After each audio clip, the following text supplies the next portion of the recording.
حضرت ابراہیم بن ادہم جب حج کو گئے، ہر قدم پر 2 رکعت نماز پڑھ کر حرم میں داخل ہوئے۔ سوئے حرم ہمارے شیخ کی کتاب ہے، اسے اٹھا کر دیکھے۔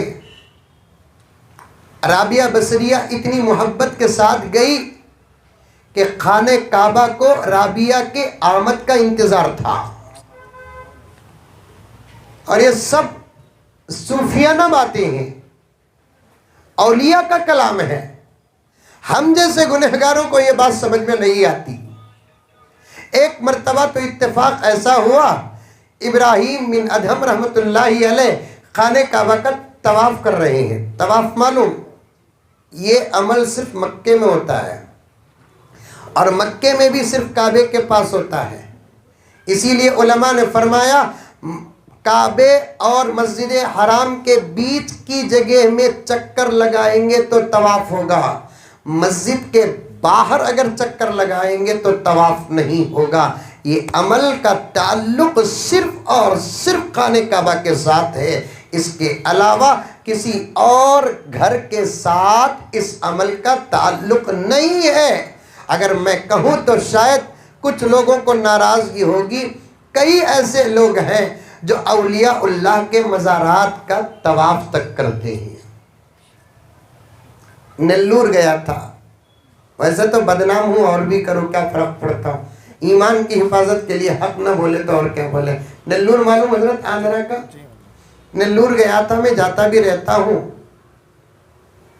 شام میں پروگرام تھا تو میرے کچھ شاگردان بھی ہیں، دوستان بھی ہیں، تو انہوں نے کہا کہ حضرت یہاں ایک سمندر بھی ہے، ذرا گھومیں گے، کچھ اللہ والوں کے مزارات بھی ہیں، دیکھیں گے۔ اولیاء اللہ سے تو ہماری بھی محبت ہے۔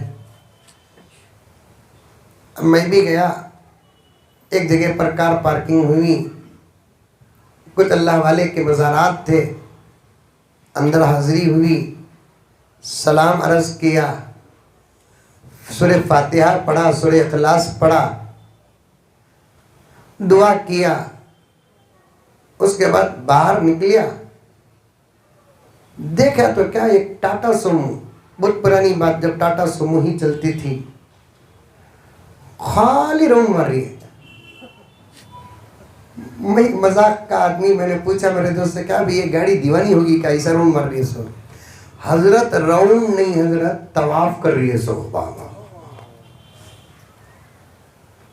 نماز ہر جگہ، روزہ ہر جگہ، زکوٰۃ ہر جگہ، حج اور عمرے کے اعمال سوائے وہاں کے کہیں اور نہیں، اور بطور خاص تو طواف تو صرف اللہ ہی کے گھر کا ہے، اللہ ہی کے گھر کا ہے۔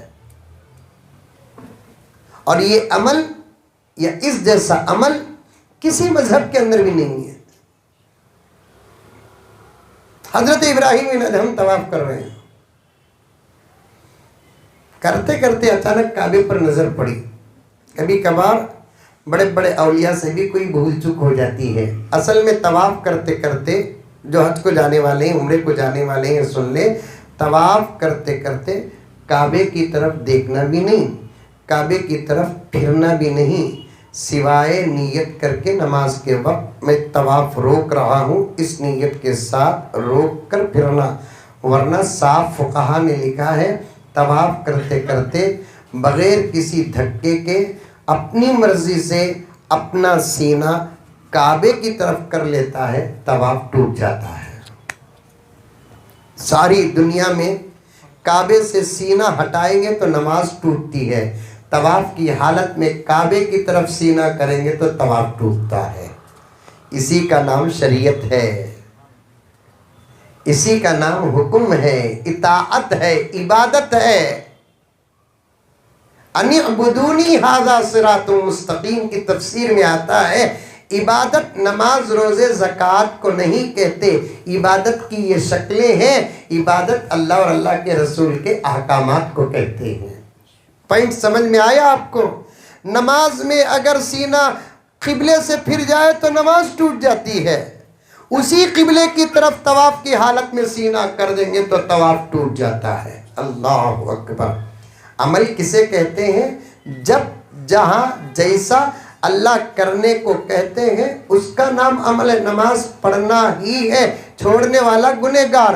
لیکن سورج کے طلوع ہوتے وقت نماز پڑھے گا، اللہ ناراض ہو جائیں گے۔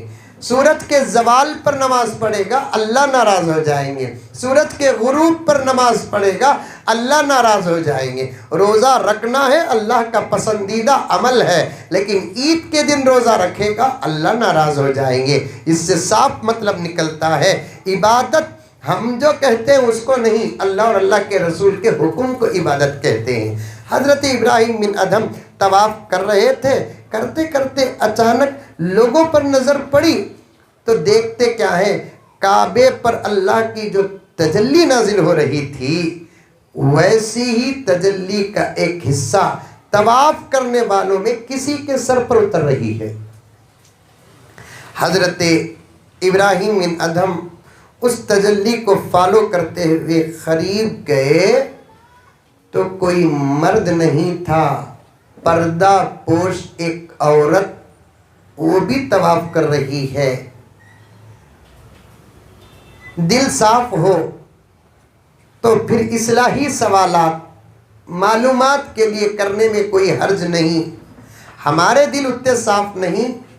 حضرت ابراہیم بن ادھم نے بڑے ادب کے ساتھ اس اللہ کی بندی کو سلام عرض کیا، کیونکہ اس پر اللہ کی تجلی نازل ہو رہی ہے۔ السلام علیکم، بالکل آہستہ جواب۔ اماں کہاں کی ہو؟ جواب آتا ہے، کیا مطلب آپ کو؟ پورا ایڈریس نہیں، ہمیں دیتے نا، فرسٹ کلاس، سیکنڈ کلاس، 44 ڈور نمبر، سیکنڈ فلور، پوچھنے تو بھی دے رہی، ادھر سے بھی ادھر سے بھی، ایک دو بات کرنے کا کیا موقع ملا؟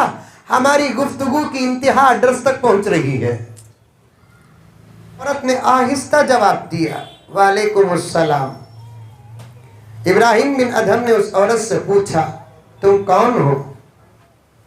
اس نے کہا، مطلب آپ کو میرے ایڈریس کا پتہ کیا؟ جس کام کے لیے آئے ہو کرتے جاؤ۔ تو حضرت ابراہیم بن ادھم نے اس عارفانہ جواب کو سن کر پوچھتے ہیں، کیا تم بصرہ کی ہو؟ خانہ کعبہ ادھر، مقام مطاف ادھر، ادھر مسجد حرام، انہی کی طرف سے سوال جب آیا، عورت انکار نہ کر سکی اور کہنے لگی کہ ہاں میں بصرہ سے ہوں۔ ابراہیم بن ادھم نے کہا، بصرہ میں ایسی عورت سوائے رابیہ کے کوئی اور ہو نہیں سکتی۔ بصرہ میں ایسی عورت سوائے رابیہ کے اور کوئی ہو نہیں سکتی۔ حضرت ابراہیم بن ادھم نے بڑے ادب اور احترام کے ساتھ کہا کہ اماں مبارک ہو، میں نے اپنے آنکھوں سے دیکھا کعبے پر جو تجلی نازل ہو رہی ہے اس کا ایک حصہ اماں تمہارے اوپر بھی اس کا نزول ہے، ذرا میری طرف بھی نظر ڈالو، کیا اس کا اثر مجھ پر بھی ہو رہا ہے؟ رابیہ نے کہا کہ نہیں ابراہیم نہیں۔ ابراہیم علیہ السلام، ابراہیم بن ادھم کو تعجب ہوا، میں تو تم کو پہچان لیا، تم نے مجھے کیسے پہچانا؟ حضرت ابراہیم بن ادھم نے حضرت رابیہ بصریہ سے پوچھا، اماں تم نے مجھے کیسے پہچانا؟ حضرت رابیہ نے کہا، جس نے تم کو میرا تعارف کرایا اس نے تمہارا تعارف میرے نزدیک کرایا۔ تو حضرت ابراہیم نے کہا، اماں اظہار ہے، دکھاوا نہیں۔ خراساں سے نکل کر حرم پاک آنے تک ہر قدم پر 2 رکعت نماز پڑھ کے آیا ہوں، تجلی کا اثر نہیں۔ تم کیا عمل کر کے آئی ہو کہ تم پر یہ نور، یہ تجلی؟ کیا عارفانہ جواب ہے؟ آپ بھی سنو، پردہ نشی خواتین بھی سنیں۔ اماں رابیہ نے کہا کہ ابراہیم یہاں پہنچنے تک تم سر جھکاتے جھکاتے آئے ہو، میں دل جھکا کر آئی ہوں، دل بچھا کر آئی ہوں۔ وہ تڑپ کے ساتھ جانا، وہ ترس کے ساتھ جانا، وہ طلب کے ساتھ جانا، واقعات پر واقعات کا انبار ہے، مسائل پر مسائل کا انبار ہے، فضائل پر فضائل کا انبار ہے، لیکن کہنے کا موقع نہیں۔ اللہ تبارک و تعالیٰ آپ تمام کے عمروں کو قبول کرے۔ جانے سے